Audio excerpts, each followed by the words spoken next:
Olá galera, me chamo Giancarla Bernal, sou professora de anatomia. Hoje eu vou apresentar para vocês a segunda parte da introdução à anatomia humana. Na aula anterior eu falei sobre a anatomia microscópica. Nessa aula eu vou falar sobre a anatomia macroscópica. Deixei aqui para vocês a minha formação acadêmica. Então vamos lá. Na anatomia macroscópica, nós iremos estudar as estruturas visíveis a olho nu. A anatomia macroscópica faz o estudo da morfologia, que é o estudo da forma da estrutura, e a fisiologia, que é o estudo da função, do funcionamento de uma determinada estrutura ou sistema. A anatomia macroscópica, ela pode ser estudada de duas formas, por sistemas ou regional. Então, podemos estudar cada sistema separadamente ou por regiões. Eu vou falar um pouquinho sobre cada sistema, depois eu explico com mais clareza as regiões. Então, quais os sistemas que temos no corpo humano? Nós temos o sistema tegumentar, que é composto por pele e seus anexos. Temos o sistema esquelético, composto por ossos. Temos o sistema articular, que estuda as articulações. O sistema muscular, que estuda a musculatura. O sistema nervoso, que é composto por encéfalo, medula espinal, nervos e terminações motoras. O sistema urinário, que é composto por rim, bexiga, ureteres e uretra. Bom, nós temos também o sistema respiratório, que é desde a entrada de ar até os alvéolos nos pulmões. Temos o sistema digestório, que é desde a entrada do alimento, que é onde se inicia a digestão, até a excreção dos resíduos alimentares. Temos o sistema genital, que estuda a genitália feminina e masculina. Temos o sistema endócrino, que é composto por glândulas que secretam hormônios no organismo. E o sistema circulatório, que é responsável pela circulação sanguínea. Então, nós estudamos por sistemas. Nesse caso, cada sistema é estudado separadamente. Aqui, pessoal, eu deixei uma imagem para exemplificar para vocês alguns sistemas. Bom, acompanhem aqui. Nesta primeira imagem, nós temos o sistema circulatório, que é composto por veias, que são essas em azul, artérias, que são essas em vermelho, e o órgão cardíaco, que é o coração, que está localizado no tórax, responsável por bombear sangue para todo o organismo humano. Nesta segunda imagem, nós temos o sistema nervoso, que é como eu havia falado, desde o encéfalo, a medula espinal, os nervos e as terminações motoras. Nesta terceira imagem, temos o sistema respiratório, como eu havia dito também, desde a entrada do ar até os alvéolos nos pulmões, onde ocorre a troca gasosa. Aqui nessa outra imagem, o sistema digestório, desde a entrada do alimento até a excreção dos resíduos alimentares. Aqui nesta outra, nós temos o sistema esquelético, composto por ossos, e por fim o sistema muscular, composto pela musculatura humana. Agora eu vou falar um pouquinho da anatomia topográfica ou regional. Neste caso, não será mais estudado por sistemas, e sim por regiões. Por exemplo, cabeça e pescoço, ou tórax, ou abdômen, pelve. Cada uma dessas secções são estudadas separadamente. Membros superiores e membros inferiores. Esse é feito no estudo regional, então ele é feito assim, por cada uma dessas regiões. Pessoal, eu acho de extrema importância nós sabermos a posição anatômica, porque é essa posição que irá nos guiar nos estudos anatômicos. Toda e qualquer informação que formos buscar na literatura irá usar como referência essa posição. Então, indiferente do local que você for estudar anatomia, essa posição será usada como referência, no Brasil ou em qualquer outro país do mundo, porque ela é uma referência mundial.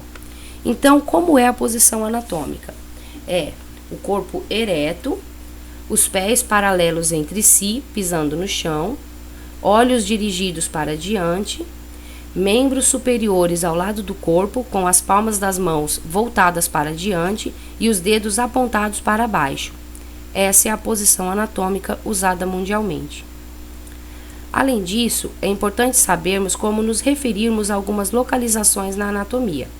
Aqui nessa imagem, nós podemos observar uma divisão no meio do corpo humano, dividindo em superior e inferior, e uma outra divisão que divide o corpo humano em anterior e posterior.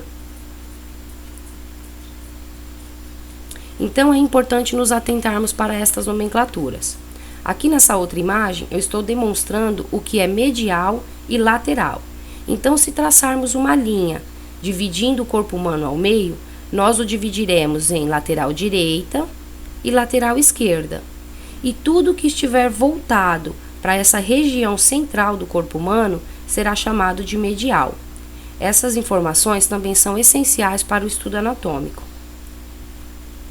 Então, esses cortes que foram feitos, dividindo o corpo humano em lateral direito e esquerdo, superior e inferior, anterior e posterior, são denominados planos anatômicos. Então, esse corte aqui, na longitudinal, que está dividindo o corpo humano em anterior e posterior, é denominado corte coronal. Este outro corte, também na longitudinal, dividindo o corpo humano em lateral direita e lateral esquerda, é denominado plano sagital. E por fim, este terceiro corte, que divide o corpo humano em superior e inferior, é denominado corte axial. Bom, também temos essa outra divisão, em que tudo que estiver mais próximo ao centro do corpo será denominado proximal, e tudo que estiver mais afastado será denominado distal, e o que estiver entre eles será denominado médio. Então, nessa imagem aqui, vamos usar como exemplo as falanges, que são 3 ossos que se localizam nos dedos. Então, aqui, falange proximal, falange média e falange distal, conforme eu havia explicado. A falange que está mais próxima ao centro do corpo será chamada de proximal, a que estiver entre ela e a distal será chamada de média, e aquela falange mais distante do centro do corpo será chamada de falange distal. Então, pessoal, referente aos planos anatômicos, eu coloquei aqui algumas imagens radiológicas para exemplificar para vocês o que é cada um desses cortes, como é cada um desses cortes. Nessa primeira imagem aqui, nós temos o corte axial, que é o corte que divide em superior e inferior, certo? Então, aqui é uma imagem do crânio, certo? Na tomografia computadorizada, e no plano axial, dividindo em superior e inferior. Esta segunda imagem, também de tomografia computadorizada, é o corte coronal, é o que divide o corpo em anterior e posterior. Então, aqui essa imagem de crânio está fazendo uma divisão em anterior e posterior, corte coronal.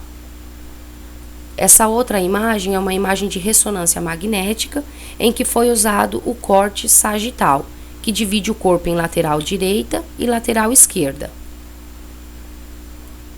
Bom, por fim, pessoal, eu coloquei aqui algumas abreviaturas anatômicas, porque assim, elas são importantes na hora do estudo, porque muitas literaturas vão trazer essas abreviaturas. Então, para facilitar o nosso estudo aí, na hora da pesquisa bibliográfica, é importante ter pelo menos um breve conhecimento dessas abreviaturas anatômicas. E aqui eu deixei as referências bibliográficas, que foram os livros que eu utilizei para coletar as informações que eu passei aqui para vocês. Se vocês gostaram dessa aula, deixem aí o joinha de vocês para que eu possa continuar realizando este trabalho e ajudando a todos. Se inscrevam no canal. Muito obrigada pela atenção e ótimos estudos!